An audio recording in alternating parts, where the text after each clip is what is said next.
دیوالی کا تہوار چل رہا ہے ہمارے غیر مسلم بھائیوں کا.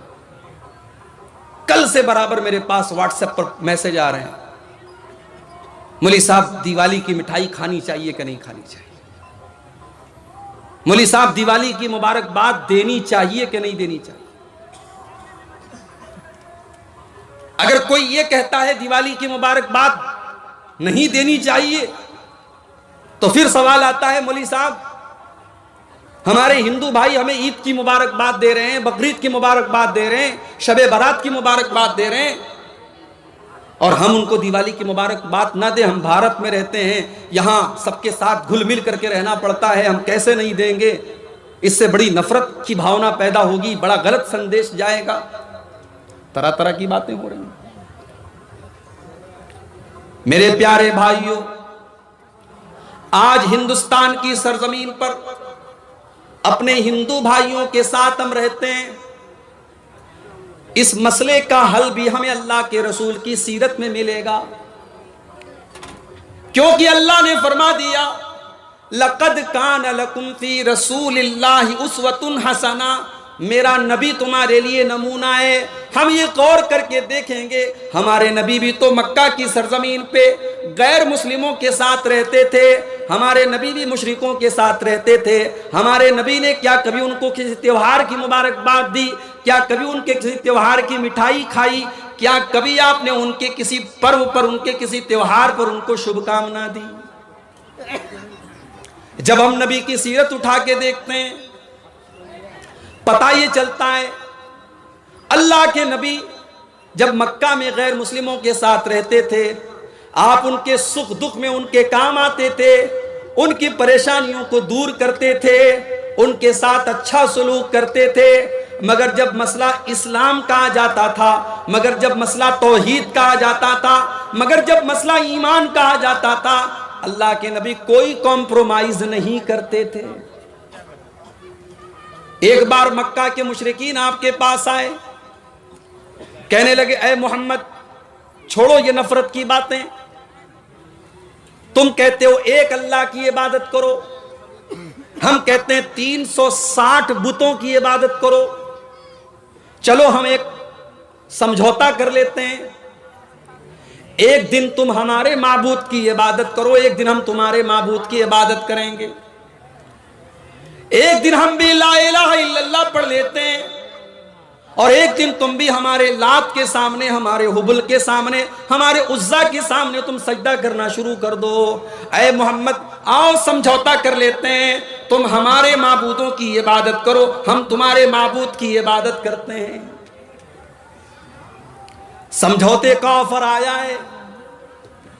اللہ کے نبی تو رحمت بن کر کے آئے ہیں, آپ تو چاہتے ہیں کہ دنیا میں شانتی ہو جائے, مگر میرے پیارے بھائیوں شانتی کا مطلب یہ نہیں ہے ہم ایمان کو چھوڑ دیں, ہم توحید کو چھوڑ دیں, ہم اپنی بنیادوں کو چھوڑ دیں. اللہ کے نبی نے مکہ کے کافروں کے اس سمجھوتے کو ریجیکٹ کر دیا, ان کے اس سمجھوتے کو لوٹا دیا, اور آپ نے اعلان کر دیا قُلْ يَا أَيُّهَا الْكَافِرُونَ لَا أَعْبُدُ مَا تَعْبُدُونَ وَلَا أَنْتُمْ عَابِدُونَ مَا أَعْبُدُ وَلَا أَنَا عَابِدٌ مَا عَبَدتُّمْ وَلَا أَنْتُمْ عَابِدُونَ مَا أَعْبُدُ لَكُمْ دِينُكُمْ وَلِيَ دِينِ.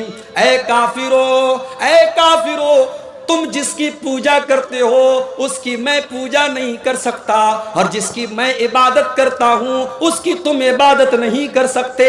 لکم دینکم ولی دین, تمہارا دین تمہارے ساتھ ہے, ہمارا دین ہمارے ساتھ ہے. ہم تمہارے ساتھ مانوتا کا سلوک کریں گے, ہم تمہارے ساتھ اچھا سلوک کریں گے, ہم بھلائی کا کام کریں گے, مگر تمہارے شرک کے کام میں تمہارا سہیوگ نہیں کریں گے, تمہارے شرک کے کام میں ہم تمہاری مدد نہیں کریں گے. دیوالی کا تہوار ہمارے ہندو بھائیوں کے ہاں دولت کی ایک دیوی ہیں لکشمی دیوی, وہ ان کی پوجا کرتے ہیں, اور اسی تہوار کی خوشی میں وہ مٹھائی بانٹتے ہیں. اب ذرا غور کرو اور اپنے دل پہ ہاتھ رکھ کے بتاؤ, ہم تو مسلمان ہیں, ہمارے مذہب میں ہم کو یہ بتایا گیا وَتُعِزُّ مَن تَشَاءُ وَتُذِلُّ مَن تَشَاءُ, عزت دینے والا بھی اللہ ہے اور ذلت دینے والا بھی اللہ ہے، روزی دینے والا بھی اللہ ہے اور روزی کو تنگ کر دینے والا بھی اللہ ہے، اولاد دینے والا بھی اللہ ہے اور اولاد سے محروم کرنے والا بھی اللہ ہے۔ میرے پیارے بھائیوں، ایک مسلمان کبھی یہ عقیدہ نہیں رکھ سکتا کہ دولت کسی دیوی دیوتا کے ذریعے ملتی ہے، علم کسی دیوی دیوتا کے ذریعے ملتا ہے۔ اسلام کی نظر میں یہ شرک ہے اور یہ دنیا کا سب سے بڑا پاپ ہے۔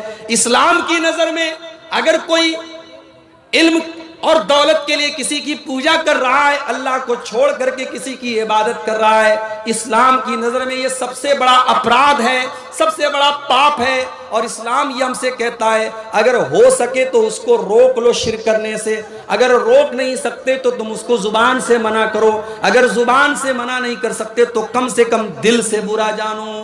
اب میرے نوجوان ساتھیوں، جو تم فیس بک کے اوپر ہیپی دیوالی اور دیوالی کی شبھ کامنائیں دے رہے ہو، تم اپنی گرل فرینڈ کی وال پہ جا کر کے، ان کے واٹس ایپ کے اسٹیٹس پہ جا کر کے تم مبارکباد ان کو دیپاولی کی دے رہے ہو۔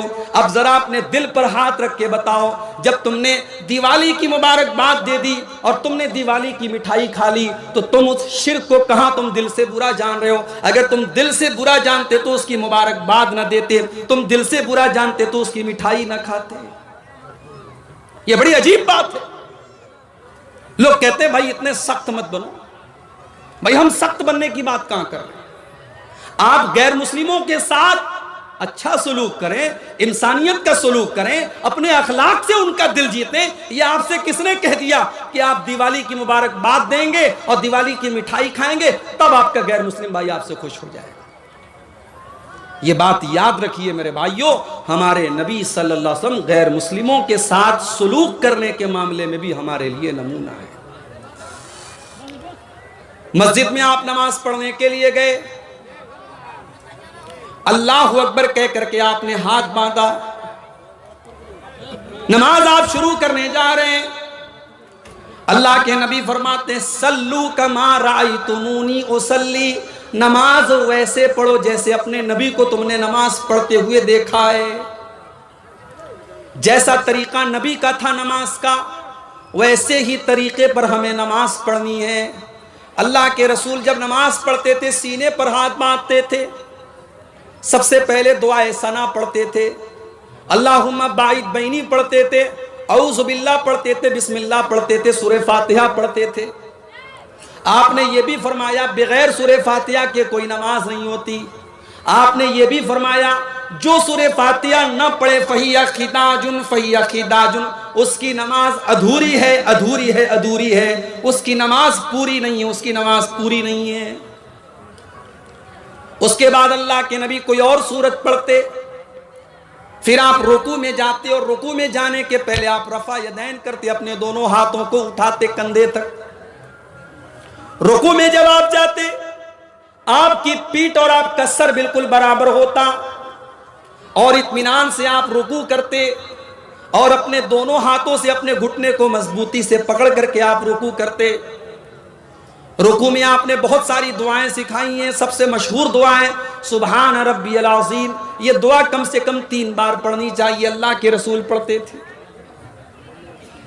رکوع سے اٹھنے کے بعد آپ سیدھے کھڑے ہوتے، رفع یدین کرتے، اپنے ہاتھوں کو کندھے تک اٹھاتے، سمیع اللہ لمن حمیدہ کہتے، ربنا ولک الحمد حمدا کثیرا طیبا مبارکا فی پڑھتے، آپ اطمینان سے کھڑے رہتے۔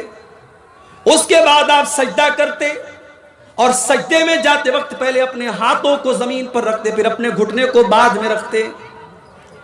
سجدے میں کم سے کم 7 چیزیں زمین کے اوپر اللہ کے پیارے نبی رکھتے تھے۔ اپنی پیشانی کو زمین پر رکھتے تھے، اپنی ناک کو زمین پر رکھتے تھے، پیشانی اور ناک دونوں کو ایک مانتے تھے آپ، دونوں ہاتھوں کو زمین پر رکھتے، دونوں گھٹنوں کو زمین پر رکھتے اور دونوں پیروں کو بھی زمین پر رکھتے اور پیروں کی انگلیوں کو موڑ کر کے ان کا رخ قبلہ کی طرف کر لیتے اور آپ اطمینان سے سجدہ کرتے۔ سجدے میں آپ نے کہنیوں کو زمین پر بچھانے سے منع کیا اور آپ نے فرمایا کتے کی طرح اپنے ہاتھوں کو سجدے میں زمین پر بچھا کر کے سجدہ نہ کرو۔ مرد کا بھی یہی طریقہ ہے، عورت کا بھی یہی طریقہ ہے۔ عورت بھی سجدہ ایسے ہی کرے گی جیسے مرد کرتا تھا۔ کوئی بھی صحیح حدیث ایسی نہیں کہ مرد کا سجدہ کرنے کا طریقہ الگ اور عورت کا طریقہ الگ ہے۔ دونوں کا طریقہ سیم ہوگا، دونوں کا طریقہ ایک ہوگا۔ سجدے میں آپ الگ الگ دعائیں پڑھتے تھے، سبحان ربی الاعلیٰ بھی پڑھتے تھے، سبوح قدوس رب الملائکۃ بھی پڑھتے تھے، اور بھی دعائیں آپ پڑھتے تھے کم سے کم 3 بار۔ سجدے سے اٹھنے کے بعد اطمینان سے آپ بیٹھ جاتے تھے، اللہم اغفر لی ورحمنی واہدنی وعافنی وارزقنی، یہ دعا آپ پڑھتے تھے۔ پھر دوسرا سجدہ کرتے تھے۔ دوسرا سجدہ کرنے کے بعد اطمینان سے آپ بیٹھے رہتے تھے، اور پھر اٹھ کر کے آپ دوسری رکعت کے لیے آپ اٹھتے تھے، اور جیسے آپ نے پہلی رکعت پڑھی تھی آپ دوسری رکعت پڑھتے تھے۔ اگر وہ نماز 3 رکعت والی یا 4 رکعت والی ہوتی تھی، اللہ کے پیارے نبی 2 رکعت پڑھنے کے بعد التحیات پڑھتے تھے۔ اور التحیات میں جو حدیث سے جو چیزیں ثابت ہیں کہ التحیات کے شروع سے لے کر کے سلام پھیرنے تک آپ اپنی انگلی کو اٹھائے رہتے تھے۔ یہ ہمارے بہت سارے بھائیوں نے جو طریقہ بنا لیا ہے کہ اشہد اللہ کے اوپر اٹھاتے ہیں اور الا اللہ کے اوپر انگلی کو نیچے کر دیتے ہیں، معاف کیجئے یہ حدیث سے ثابت نہیں ہے۔ پورے تشہد میں التحیات آپ نے جب سے شروع کی ہے، سلام پھیرنے کے ٹائم تک آپ کی انگلی ایسے اٹھی رہے گی۔ بیچ بیچ میں آپ تھوڑا تھوڑا انگلی کو حرکت دیں گے۔ جب درود شریف پڑھیں گے تب آپ حرکت دیں گے، درود شریف کے بعد کی دعائیں جب آپ پڑھیں گے تب آپ حرکت دیں گے۔ یہ حرکت دینا بھی اللہ کے رسول صلی اللہ علیہ وسلم سے ثابت ہے۔ تیسری رکعت کے لیے جب آپ کھڑے ہوتے تو آپ رفع یدین کر کے اپنے ہاتھوں کو سینے پر باندھ لیتے۔ تیسری اور چوتھی رکعت میں آپ سورہ فاتحہ پڑھتے تھے، کبھی کبھی کوئی اور سورت بھی پڑھ لیتے تھے، لیکن عام طور سے صرف سورہ فاتحہ پڑھتے تھے۔